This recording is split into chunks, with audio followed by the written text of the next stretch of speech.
Umva aka kantu, ese waba warigeze byibuze utekereza inshuro imwe kuba yakoresha telefone na interineti yawe ibintu bigira akamaro ku buzima bwawe?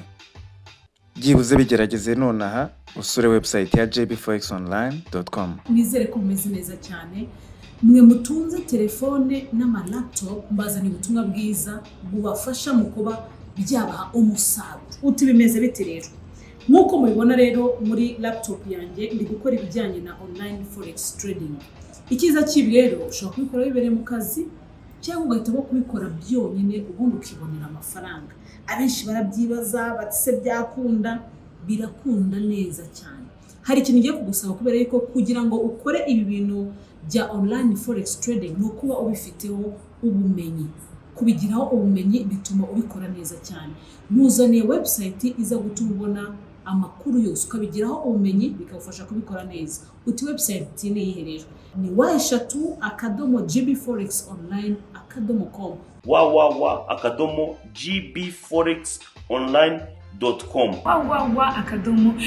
gbforexonline.com. www.gbforexonline.com. gbforex online gbforexonline.com. Hello, muraho neza. Uyu munsi tugiye kubabwira ku bintu cyangwa se ku itangazo ryasohotse muri Capital Market Authority. Itangazo ryasohotse ku itariki 4 z'ukwa gatatu mu 2025. Ryasohotse mu rurimi rw'icyongereza kuri website ya cma.rwa cyangwa se capitalmarketauthority.rwa. Iryo tangazo ririho, so ni tangazo ku barisomye sije yaryo yanditse mu rurimi rw'icyongereza n'itangazo ryose, ariko turagerageza kubafasha. Tangazo sije iravuga ngo invitation for commerce draft law regulating virtual asset business in Rwanda.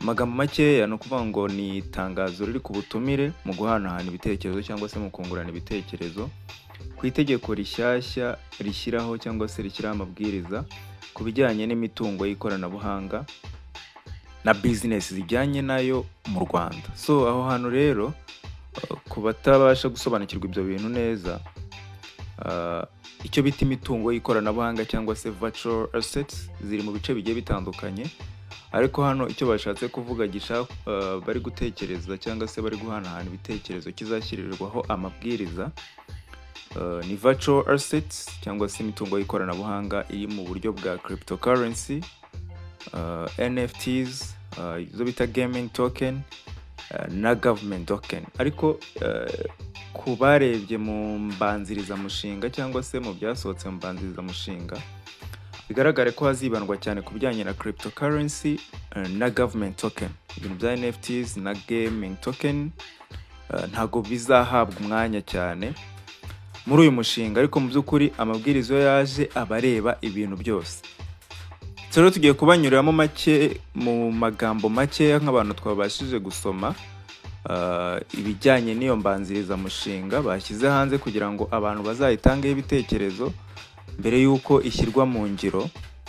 Ni ukuvuga ngo ikintu cya mbere cyangwa se tugiye kubasomera ku article cyangwa se ku ngingo z'ingenzi twebwe twabonye dushaka kubabwiraho, zirimo nk'ingingo cyangwa se article ya mbere yitwa purpose of the law cyangwa se impamvu zo gushyiraho iri tegeko. Ni ukuvuga ngo ni impamvu bahivuze impamvu nyinshi, ariko twahisemo iz'ingenzi tugiye kubabwiraho. Iya mbere iravuga ngo preventing and mitigating risk associated with money laundering and terrorist financing through virtual asset. Ni ukuvuga ngo ni ukurinda ibijyanye n'ibikorwa byose bishobora gutera abantu kwisanga bagize cyangwa se baguye muri risk y'ibikorwa bifite aho bihuriye no gutera inkunga imitwe yitwaje intwaro cyangwa se y'abateroriste, imitwe y'iterabwoba n'ibijyanye n'ikoreshwa nabi ry'amafaranga. So ni ukuvuga ngo iri tegeko nicyo ari ikintu cya mbere ryagiriyeho rigamije. Icya kabiri ni protecting consumers and investors in relation to the virtual asset business. Kuvuga ngo ni ukurinda ibijyanye n'abakiriya n'abashaka gushora imari muri business zifite aho zihuriye n'iyi mitungo y'ikoranabuhanga cyangwa se virtual assets. indi point nziza cyane nayo twakunze, bitavuze ko hari izindi nyinshi bavuzeho twagiye turebamo izo dushaka kubasangiza, ni point ivuga ngo fostering innovation in virtual asset business, ibijyanye no kwihutisha udushya muri business z'ikoranabuhanga cyangwa se mu bikorwa nk'ibi ngibi by'imitungo y'ikoranabuhanga birimo byo hejuru twa mentionings. Rero nk'abantu twacishijemo amaso twahise twigira kuri article bagize iya 10 ifite umutwe uvuga ngo prohibition cyangwa se ibibujijwe cyangwa se bitemewe. Kuri article ya 10 yitwa prohibition cyangwa se ibintu bavuze bisa n'ibibujijwe cyangwa se bizabibujijwe muri iri tegeko ko ritaremezwa. Ku ngingo ya mbere banditseho ko no natural person can conduct virtual asset business in Rwanda. Baranafunga ibingibi, bavuze ko nta muntu n'umwe wemerewe kugira ibyo akora cyangwa se business akora ifite ihuriye n'imitungo y'ikoranabuhanga mu Rwanda. Kuka point kandi twarebye ka gatatu karavuga ngo virtual asset will not be used direct or indirect as means of payment for goods and services, debt or another financial obligation within Rwanda. Rwose bose bagiye bashyiraho akadomo pe, ntago ari ugusaba ni ukwemeza.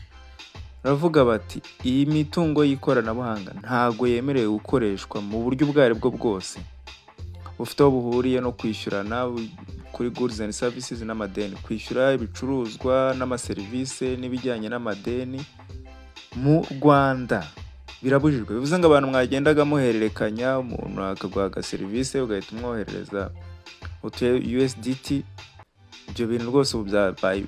Iyo uyu mushinga uzaba wemejwe, umenye ko usabwa kugira ngo ukore iyo serivisi usabwa gukoresha mobile money gusa cyangwa banke, ariko igihe mwikoresherezaga ubwo buryo rwose niba gufata ntago bizagenda neza, kuko munsi turaza gusamamo n'ibihano biteganyirijwe ku bazarenga kuri aya mabwiriza mu gihe azaba yemejwe.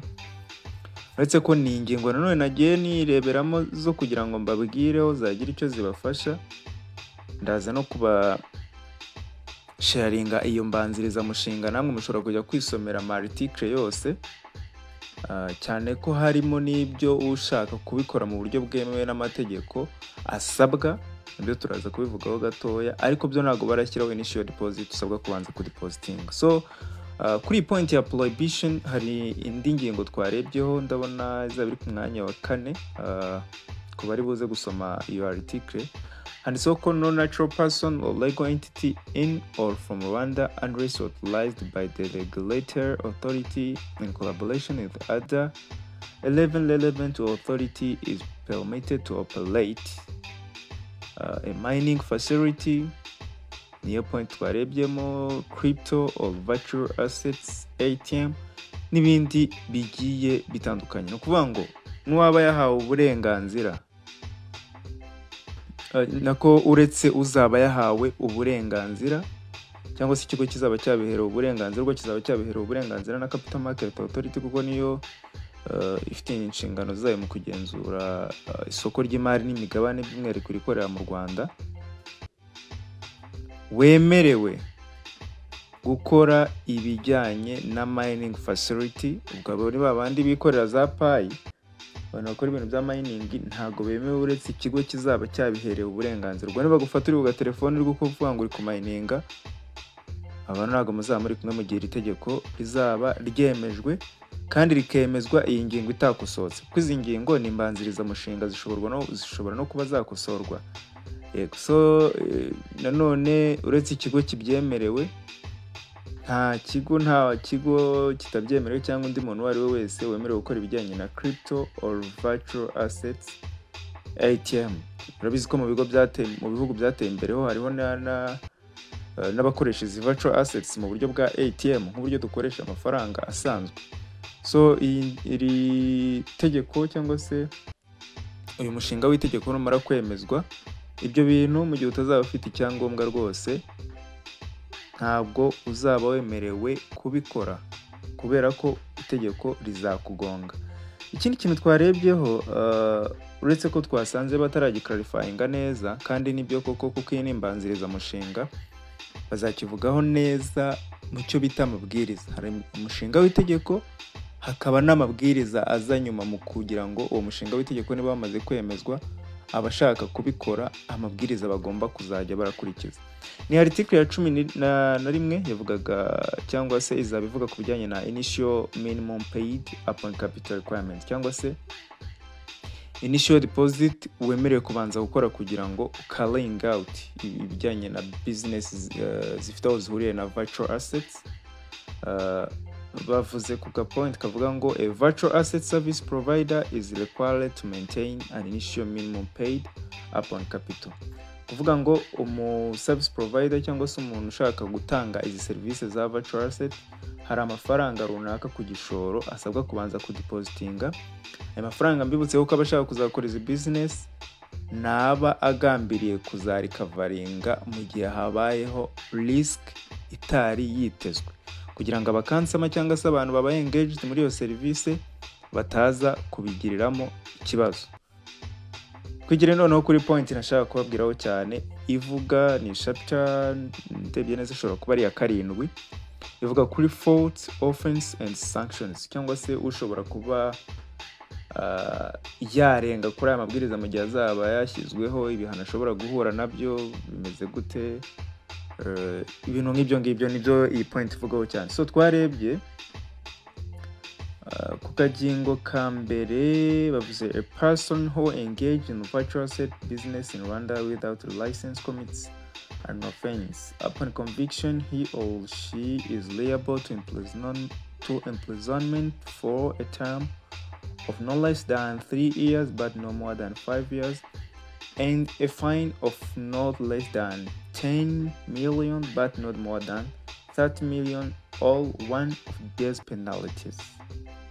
Bavuze a person ku bantu baza gusoma ingingo, ntago bavuze ibiki n'ibiki. Umuntu uzafatwa afite ahuriye n'ibikorwa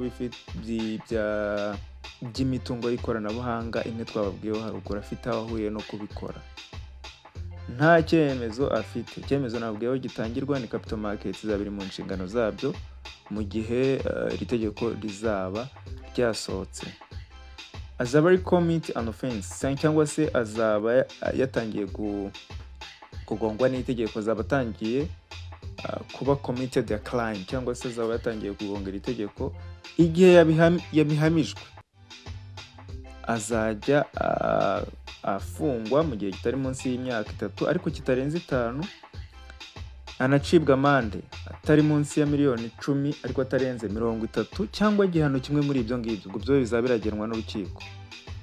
Ubwo rero rwose ni byiza ko mubikora, ariko mukaba muzi ko niyo myaka rwose mu gihe baba bagusanze wifitiye agatelefone kawe uri koherereza umuntu to USDT cyangwa uri kureba kuri chat ya Binance ntubashe kubisobanura ibyo warebaga, ko nayo iri mu bizaba birebwa n'iri tegeko mu gihe rizaba ryasohotse.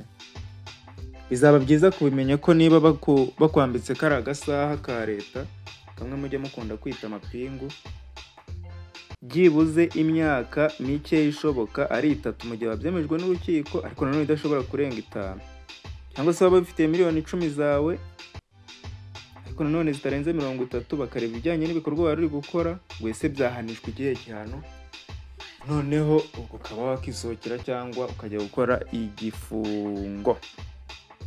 Kandi kagiye kavuga ko noneho n'ikigo uretse n'umuntu ku giti cye kizafatwa kiri kubikora mu buryo bwe bunyuranyije n'itegeko, cyangwa se kitabifitiye icyangombwa cya Capital Market Authority, kikabihamywa, cyo kigomba kuzishyura byibuze amafaranga atari munsi ya miliyoni 30 ariko nanone zitarenze miliyoni 50. Ubwo kubazi bijyanye na politike y'amafaranga bari kumva uburyo ki umuntu ushobora kuba engaged muri business n'ingi adafite ibyangombwa, uburyo hari abazungukira cyangwa se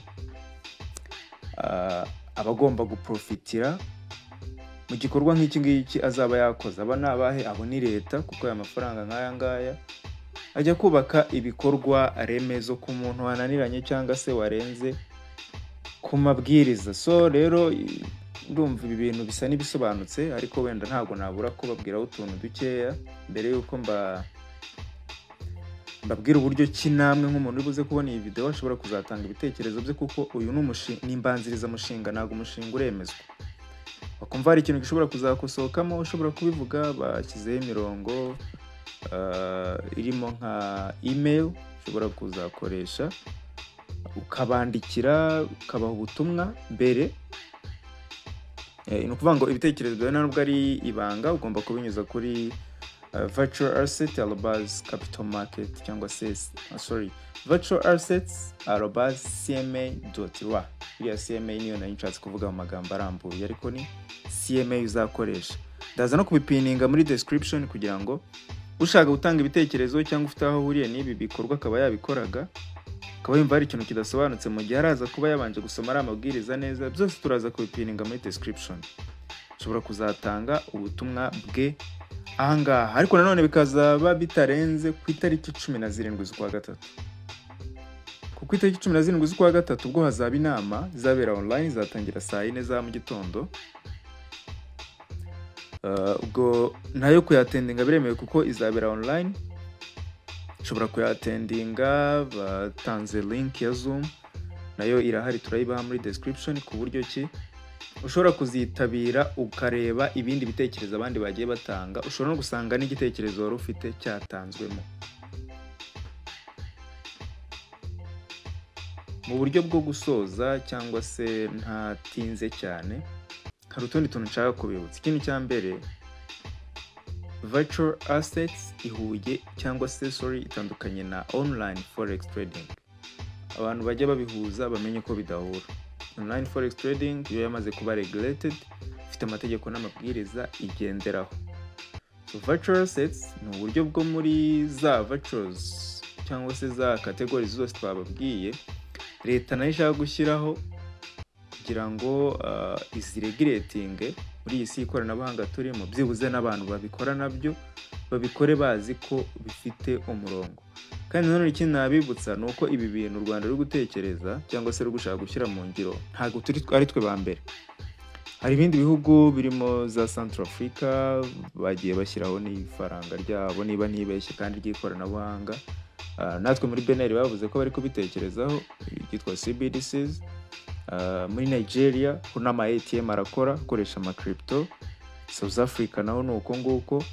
Muri Singapore naho project nk'ingi yatangiye kuraninga. El Salvador ni muri Amerika y'Amajyepfo ndibaza, mu bihugu bya America Latin ho ni ibintu byatangiye gukoresha n'ama Bitcoin kera cyane. So rero abantu batabisobanukiwe ntibagire ngo ni ibintu bishyashya twe tugiye gutangira mu Rwanda. So twanashimira igihugu cyacu kuba kigenda gishyira imbaraga byibuze mu kugira ngo abantu basobanukirwe ibijyanye n'amahirwe ari muri business za online, banashyireho ingamba zishobora gufasha abantu bazikora ku buryo bazikora bafite umurongo ntarengwa, kandi bagasobanura n'abantu byibuze ibyago bishobora kuba birimo. Kuko aho nabonye hose basobanura kuri iyi mbanziriza mushinga ntabwo bakubwira ngo nta hantu uzashora amafaranga mukunguka gutya na gutya.